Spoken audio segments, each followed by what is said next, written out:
Captain Lee Hannah gripped the controls of her diplomatic vessel as the massive Vorthok trading station grew larger on her view screen. The new Sol was a sleek human cruiser, built for speed and diplomacy rather than warfare, but Hannah always kept her weapon systems ready. 20 years in the human space, Navy had taught her that the galaxy was full of surprises. Most of them weren't pleasant. The trading station looked like a giant metal flower blooming in the darkness of space. Its 12 arms stretched out like petals, each one teeming with docking bays where ships from dozens of different species came and went. Purple artificial suns bathed the structure in an eerie glow that made Hannah's skin crawl. She had never liked the Vorthok aesthetic, too much like a spider's web for her comfort. "New Sol, you are cleared for docking bay 7, came the mechanical translation through her comm system. The Vorthok language sounded like insects clicking and chittering, which the universal translator converted into flat, emotionless words. Acknowledged, control. "Docking," replied, guiding her ship into the designated bay. The magnetic clamps engaged with a solid thunk that vibrated through the hull. She checked her sidearm one more time before securing it in its holster. Standard diplomatic protocol required her to be armed, but not threatening. The irony wasn't lost on her. She was here to negotiate trade agreements for medical supplies that human colonies desperately needed. But she had to do it while surrounded by aliens who saw humans as nothing more than a new market to exploit. The airlock cycled open with a hiss of equalizing pressure. Immediately, the smell hit her, a mixture of ozone, chemical preservatives, and something organic that reminded her unpleasantly of rotting flowers. She stepped onto the station's deck plates, her boots ringing against the metal. "Welcome, human diplomat," came a chittering voice from the shadows.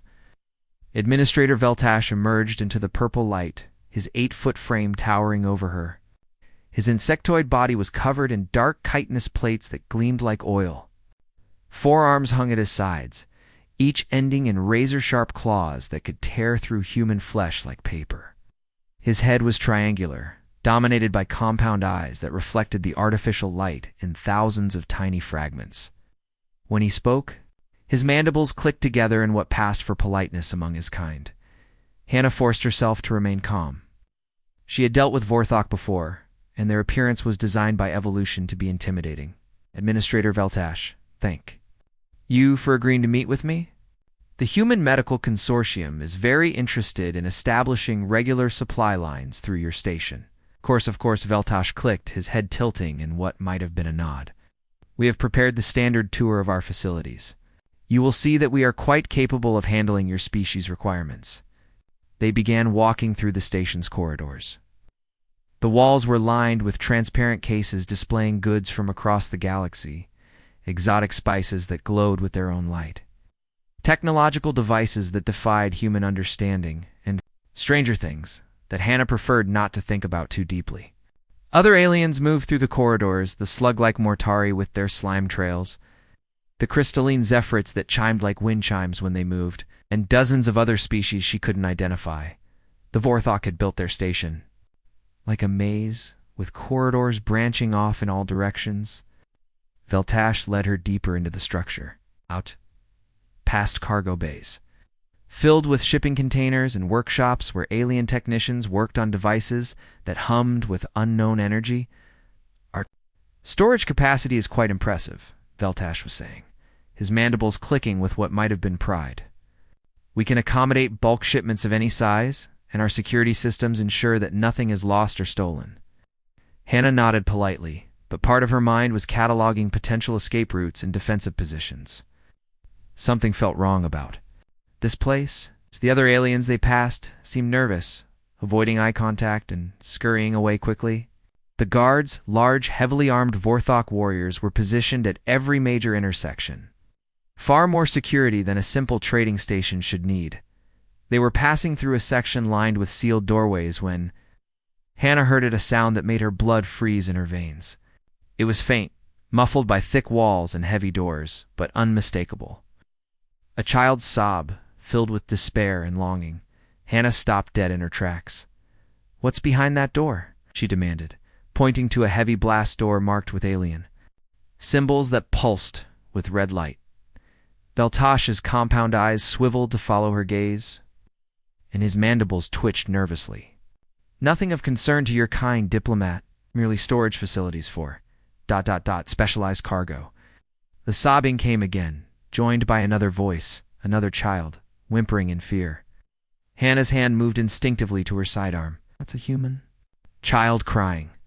Impossible, Veltash clicked, but his tone had changed. The false politeness was gone, replaced by something harder and more dangerous. You must be mistaken. Hannah's military training kicked in like a switch being thrown. Her senses sharpened, her muscles tensed, and her mind began calculating angles of fire and cover positions.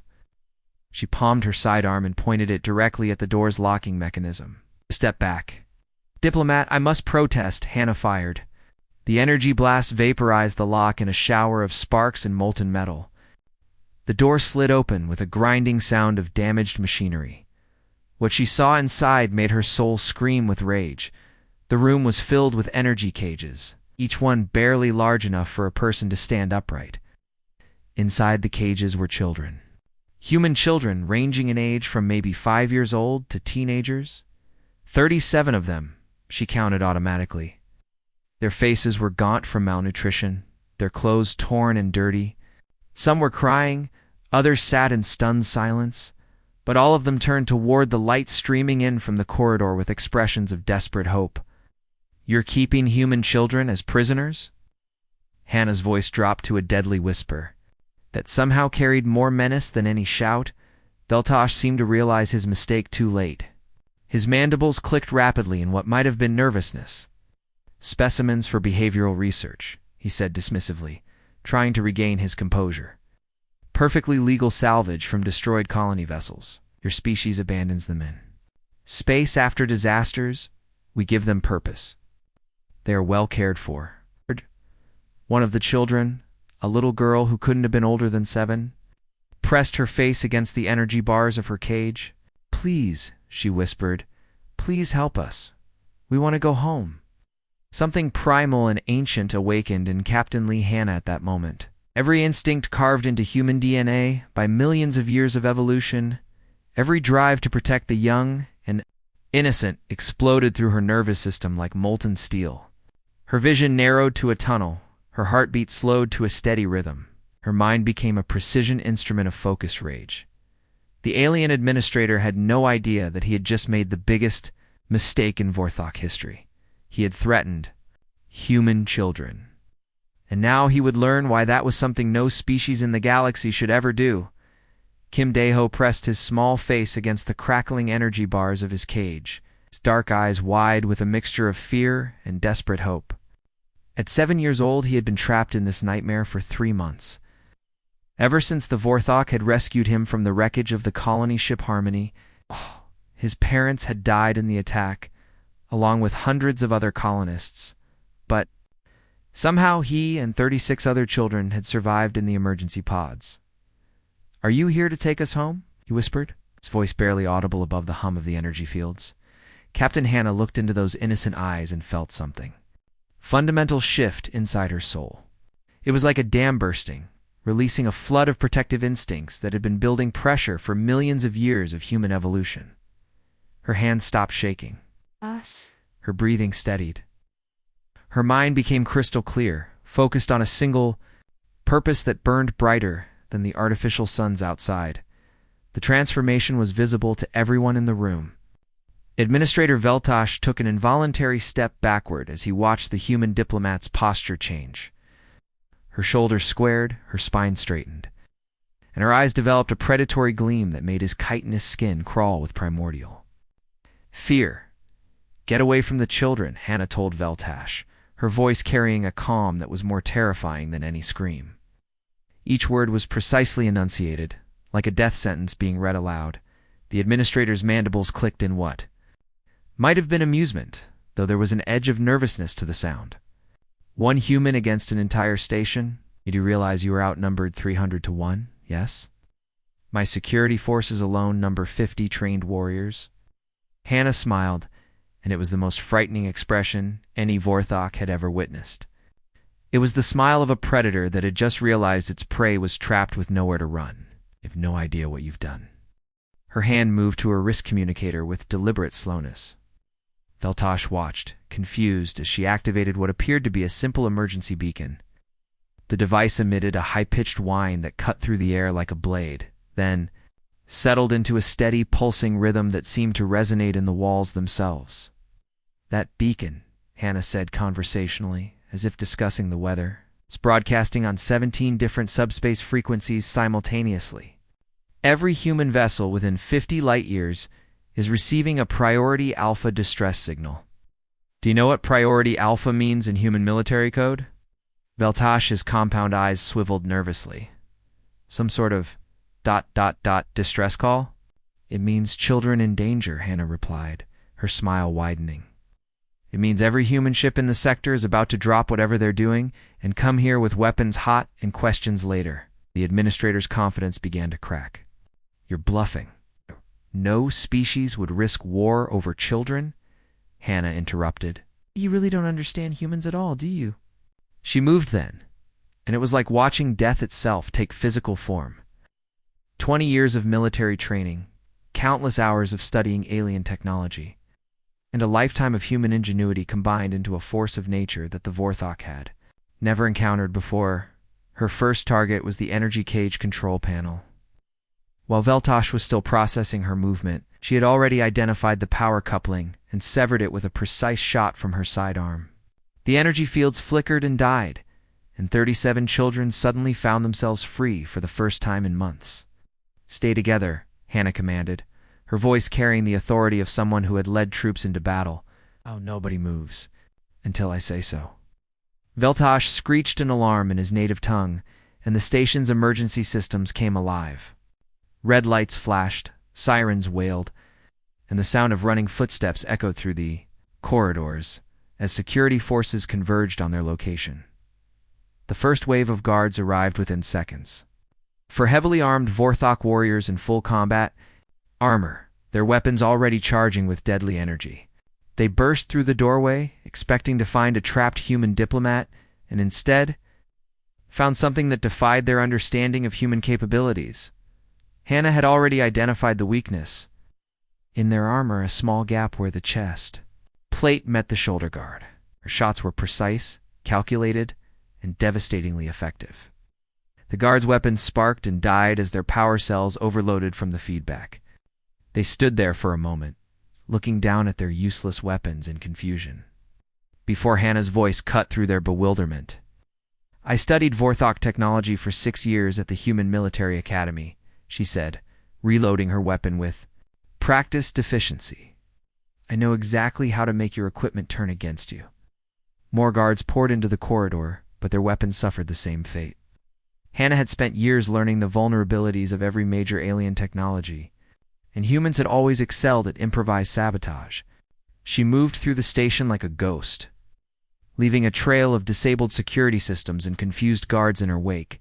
The children followed her in a tight group, their eyes wide with amazement as they watched this incredible human woman dismantle an entire alien security force with nothing but intelligence, determination, and a deep understanding of how things worked.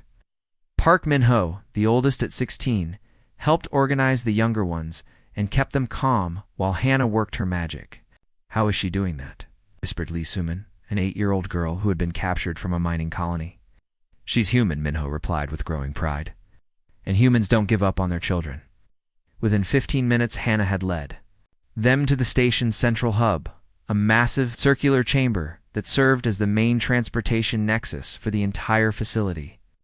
She quickly sealed the access doors and activated the emergency bulkheads, turning the hub into an impregnable fortress. "Are we safe now?" asked little Kim Dae-ho, still clutching the small toy spaceship he had somehow managed to keep throughout his captivity. Hannah knelt down beside him, her expression softening for the first time since discovering the children. "Shh," she gently brushed a tear from his cheek and spoke in the same gentle tone she might have used with her own nephew back on Earth. "Don't worry, sweetheart," she said, her voice filled with absolute certainty. "Every human in the galaxy is coming for you now. When they get here, these aliens are going to learn why you never, ever mess with human children." Outside the sealed chamber, Administrator Veltash stared at the massive blast doors that now stood between him and his prisoners. His security forces had been neutralized. His weapon systems were offline. And somewhere in the darkness of space, human warships were already accelerating toward his station with vengeance in their hearts. For the first time in his long life, the Vorthok administrator began to understand that he had made a terrible mistake. He had awakened something primal and dangerous, something that would not stop until every human child was safe and every alien responsible was held accountable. The reckoning had begun. Admiral Choguan was reviewing patrol reports in his command. Chair aboard the battleship Iron Mountain when the emergency signal hit his ship like a lightning bolt. The bridge fell silent as the Priority Alpha beacon pierced through every other communication on the subspace channels. His communications officer, Lieutenant Kim Yura, turned pale as she decoded the message. "Admiral," she said, her voice tight, with controlled emotion, "we're receiving a Priority Alpha distress call from Captain Lee Hanna. The message reads, 'Human children imprisoned. Need immediate extraction. Prepare for full response.'" The bridge crew exchanged glances. They all knew what full response meant in human military terminology. It was a code phrase that had only been used 3 times in human history, and each time it had resulted in entire alien civilizations being forced to change their ways of thinking about humanity. Admiral Cho stood up slowly, his weathered face hardening into an expression that his enemies had learned to fear.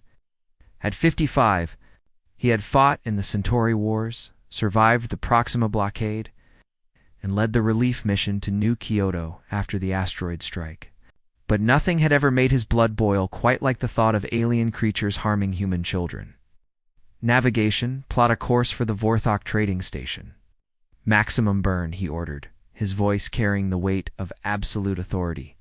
"Communications, send Priority Alpha alerts to all human vessels within 50 light-years. Include the full tactical package." "Sir," Lieutenant Kim replied, "that will bring in at least 4 full battle groups." "You sure, Lieutenant?" Cho interrupted, his eyes never leaving the main view screen. "When children are involved, there is no such thing as overkill." The Iron Mountain was a Titan-class battleship, one of only 12 ever built by the Human Federation. Its fusion drives could accelerate the massive vessel to nearly light speed, and its weapons could reduce moons to rubble. That wasn't flying alone. Within 30 minutes, the sensor arrays detected 3 more battle groups, changing course to intercept at the Vorthok station. Admiral Park Kyungi brought the Dragon's Fury and her escort fleet from the Vega sector. Captain Song Jio commanded the Soul's Pride battle group, abandoning a routine patrol to answer the call. Even the legendary Busan Thunder, commanded by the famous Admiral Lee Dong-hae, diverted from a diplomatic mission to join the growing armada. But it wasn't just warships that answered the call. As word spread through the human colonies via quantum communication networks, something unprecedented began to happen. Civilian transports, cargo haulers, and even private yachts started converging on the coordinates. These weren't military vessels, they were families. Admiral reported his tactical officer commander Nam Tae-young. "We're tracking over 200 civilian vessels inbound to our position. They're all carrying families who've lost children in recent attacks." Cho nodded grimly. Had expected this when human children were threatened. It didn't just activate the military response, it awakened something deeper in the human psyche. Parents who had lost their own children to alien raiders, grandparents who remembered the dark days before humanity had learned to defend itself, siblings who understood the unbreakable bonds of family. The journey to the Vorthok station took exactly 2 hours and 17 minutes. When the human fleet dropped out of hyperspace, the sight was enough to make even veteran alien traders reconsider their career choices. For full battle, groups materialized in perfect formation around the trading station. The Iron Mountain took point, its weapon systems already powered and targeting solutions calculated. The Dragon's Fury positioned itself to cut off any escape routes, while the Soul's Pride and Busan Thunder flanked the station from above and below. Behind the military vessels came the civilian fleet, hundreds of ships carrying thousands of human families, all demanding answers about their missing children. The combined fleet represented the largest human naval formation ever assembled in peacetime. Its very presence sent shockwaves through nearby star systems. "This is Admiral Cho Gi-won of the Human Federation Navy." His voice boomed across all communication frequencies. "All alien vessels in the area are ordered to stand down and prepare for inspection. Any ship attempting to leave this system will be considered hostile and dealt with accordingly." Inside the station's central hub, Captain Hannah heard the familiar voice of her old academy classmate and smiled for the first time in hours. She activated her emergency communicator and broadcast on all frequencies. "This is Captain Lee Hannah of the Human Diplomatic Corps." Her voice crackled through the static, reaching every ship in the system. "I have successfully recovered 37 human children from illegal imprisonment aboard this station. The children are safe and secure, but we demand immediate surrender of all parties responsible for their capture and abuse." The response from Administrator Veltash came moments later, his artificial translator struggling to convert the panic in his chittering voice into comprehensible words. This is Administrator Veltash of the Vorthok Commercial Alliance. This is a neutral diplomatic station operating under Galactic Council protection. You cannot simply surround us with warships." Admiral Cho's response was delivered with the cold precision of a man who had spent his entire career protecting human interests in a hostile galaxy. "Watch us. You have exactly 60 seconds to surrender all personnel involved in the imprisonment of human children, or we will reduce your station to scrap metal and sort through the debris for survivors." The countdown began immediately. On every human ship, weapon systems hummed to life with the distinctive whine of charging plasma cannons. Target locks painted the station from dozens of different angles, and the tactical computers calculated optimal firing solutions for maximum structural damage with minimum risk to the hostages inside. At the 30-second mark, the Galactic Council's emergency intervention fleet arrived. 3 outdated cruisers carrying diplomatic negotiators would clearly not expected to find themselves facing the largest human naval force in history. "This is Counselor Zarian of the Galactic Mediation Service," came a pompous voice over the diplomatic channels. "All vessels must stand down immediately. This matter can be resolved through proper diplomatic channels." The human response came, not from Admiral Cho, but from Ambassador Park Ji-soo aboard the diplomatic vessel New Harmony. Her voice carried the absolute authority of someone speaking for all of humanity when she said, "Counselor, any species that harms human children forfeits all diplomatic protection under Section 7 of the Galactic Accords.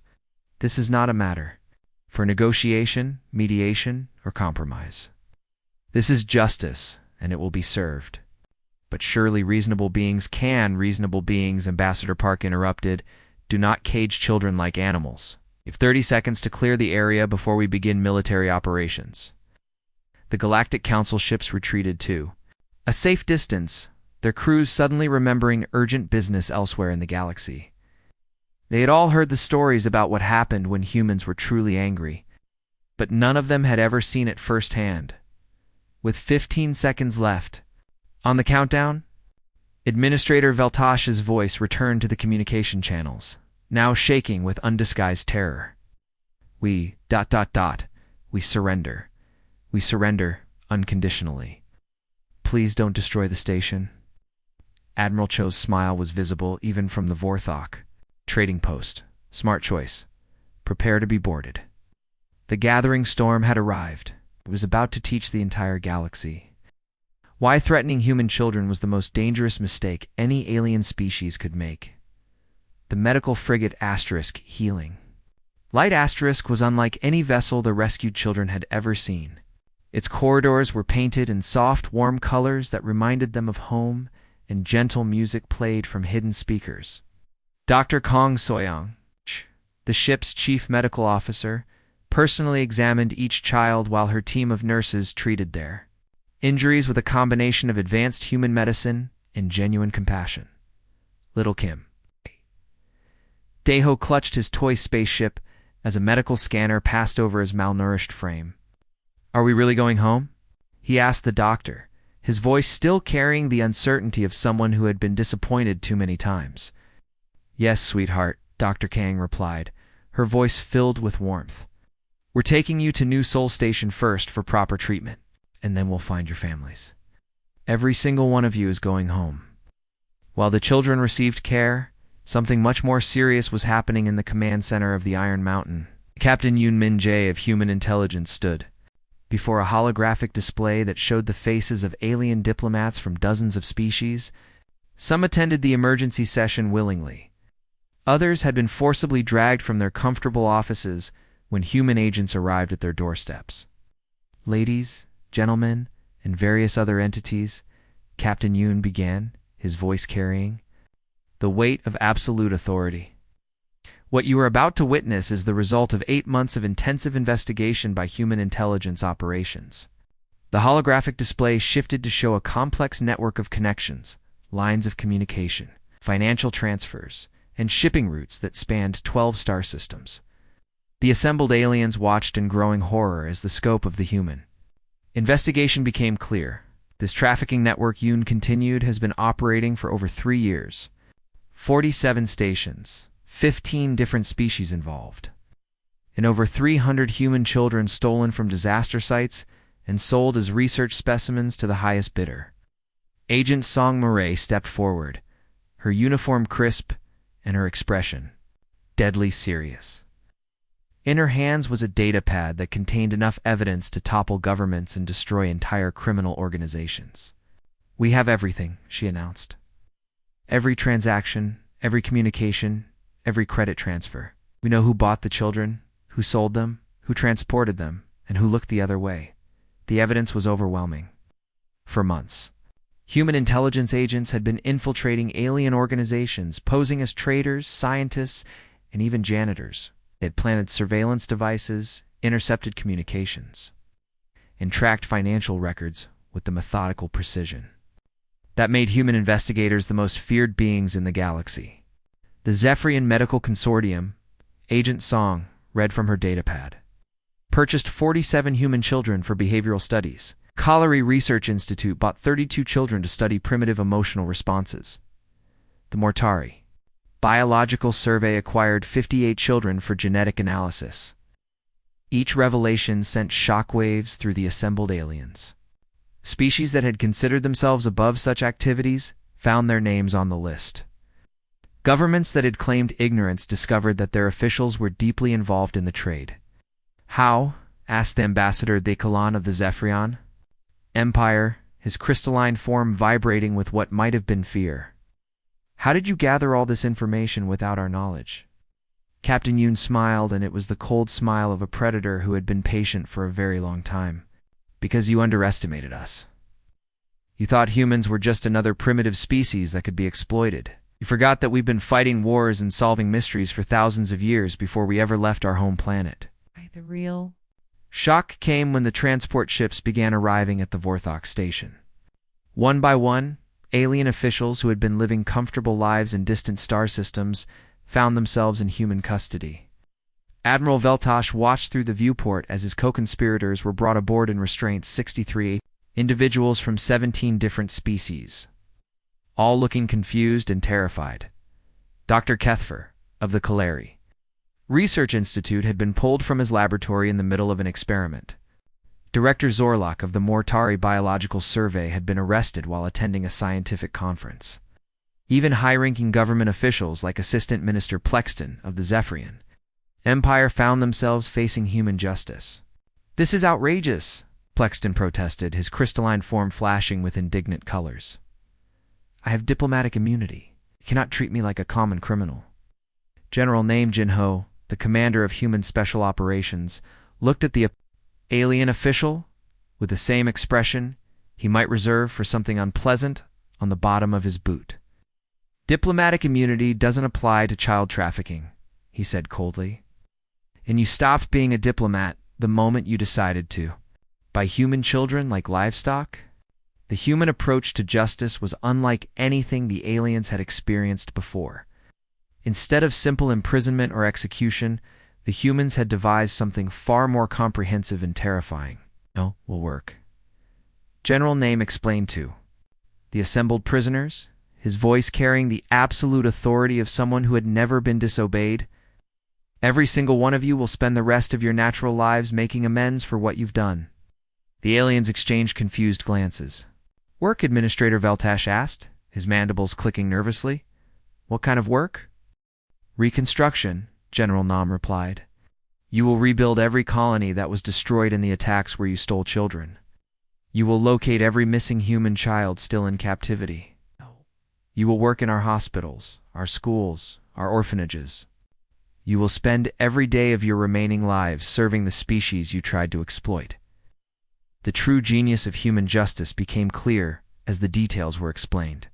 The aliens wouldn't be sitting in comfortable prison cells. They would be actively working to repair the damage they had caused. Under constant human supervision, they would use their knowledge and resources to benefit the very people they had harmed. "And if we refuse?" asked Dr. Kethfer, his voice barely above a whisper. General Nam's expression didn't change, but the temperature in the room seemed to drop several degrees. "Then we will hunt your species to extinction. Every ship, every station, every world that harbored child traffickers will be visited by human justice. We will dismantle your governments, destroy your economies, and scatter your people to the winds." Out. It wasn't a threat. It was a promise backed by the largest military force in human history. The assembled aliens could see the human battle fleets.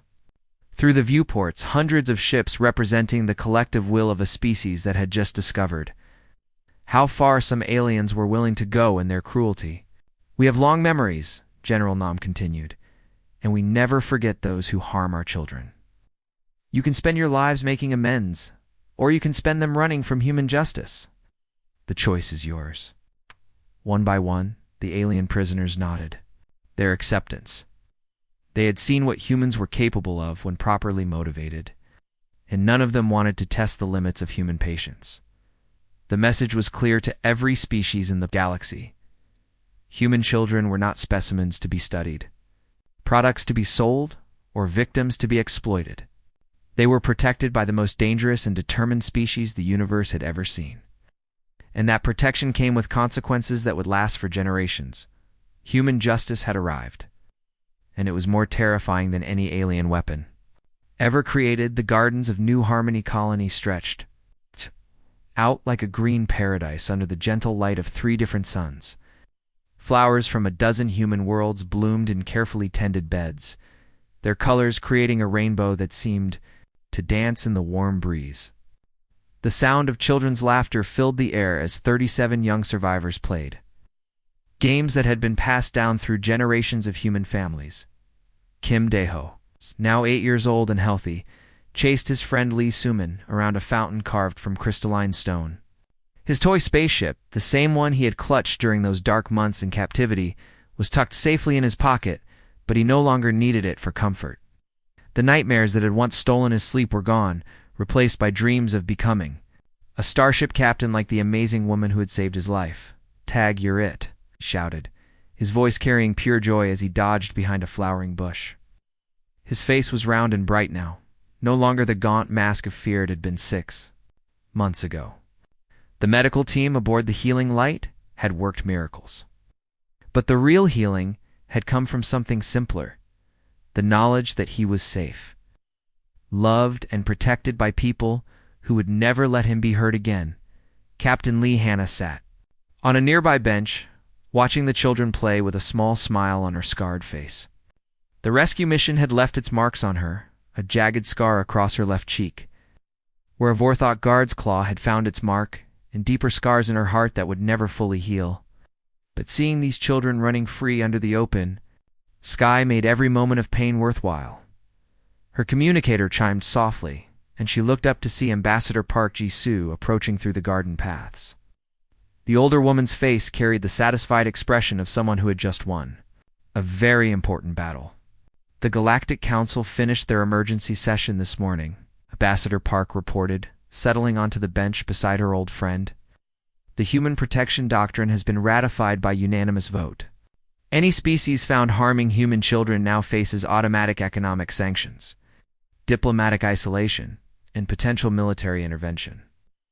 Good, Hannah replied simply, her eyes never leaving the playing children. How many voted against it initially? 43. Species Park admitted. But when Admiral Cho showed them the footage from our investigation, along with the evidence of the trafficking network, they changed their minds rather quickly. Amazing how cooperative aliens become when they realize we have detailed records of all their activities, the human protection. Doctrine was more than just a diplomatic agreement. It was a fundamental shift in how the galaxy viewed humanity. For decades, humans had been seen as newcomers, primitive creatures who had barely learned to travel between stars. Now, every alien species understood that humans possessed something far more dangerous than advanced weapons or faster ships. They had an unbreakable commitment to protecting their young. Park Min-ho, now 17 and preparing for entrance exams, to the Human Naval Academy, walked over to join them. The months of captivity had changed him from a frightened teenager into a young man with steel in his spine and fire in his eyes. Captain Hannah, he said respectfully, some of the younger kids wanted me to ask you something. What's that, Minho? You want to know if you'll come to the graduation ceremony next week? The colony is having a celebration for all of us who finished our recovery programs. Hannah's smile widened. I wouldn't miss it for anything in the galaxy. It's 3,000 light-years away in a rehabilitation facility orbiting a dead star on the edge of human space. Former Administrator Veltash performed his assigned labor with the methodical precision of someone who had learned that resistance was futile. His kite in his hands, once used to sign death warrants for human children, now operated construction robots that were rebuilding the New Kyoto colony. The irony wasn't lost on him. New Kyoto had been one of the colonies attacked by raiders working for his trafficking network. Hundreds of families had died in that assault, and their children had been harvested for sale to alien research facilities. Now, he was helping to build new homes for the survivors, working 18 hours a day under the watchful eyes of human guards who never let him forget why he was there. Prisoner 7743 called Guard Sergeant Kim Young-ho, his voice carrying the authority of someone who had seen too much cruelty to feel sympathy for its perpetrators. Your quota is down by 12% today. Care to explain why? Veltash's mandibles clicked nervously. The construction robot malfunctioned, Sergeant. The power coupling needed replacement. Then you should have reported it and requested a replacement, Sergeant Kim replied coldly. The families waiting to move into these homes don't care about your mechanical difficulties. They care about having a place to sleep tonight. Alien prisoner in the facility had learned the same harsh lesson. Human justice wasn't about revenge or punishment. It was about accountability and making things right. Aliens worked not because they were forced to, but because they had seen what happened to those who refused. Colliery Research Institute had been disbanded when their leadership tried to resist human demands. The Mortari Biological Survey had been destroyed completely, their assets seized and their personnel scattered across the galaxy. Dr. Kethfer, once a respected scientist, now worked in the pediatric ward of New Geneva Hospital. His knowledge of alien biology had proven useful in treating human children who had been experimented on by his former colleagues. The irony of healing the very victims he had once tormented was not lost on him, and he performed his duties with the dedication of someone seeking redemption. In the deepest levels of the Galactic Council's archives, new files were being created daily. The Human Intelligence Service had become the most feared organization in known space, not because of their weapons or their threats, because of their absolute dedication to uncovering the truth. Every alien government now knew that humans were watching, recording, and remembering everything. The whispered conversations in alien diplomatic circles all carried the same message. Humans were peaceful explorers when left alone, generous traders, when dealing fairly, and reliable allies when treated with respect, but threatened their children, and they became something else entirely. It's an unstoppable force of nature that would reshape the galaxy itself to keep their young safe. Young Kim Dae-ho would grow up in this new universe, along with hundreds of other children who had been rescued from various trafficking operations.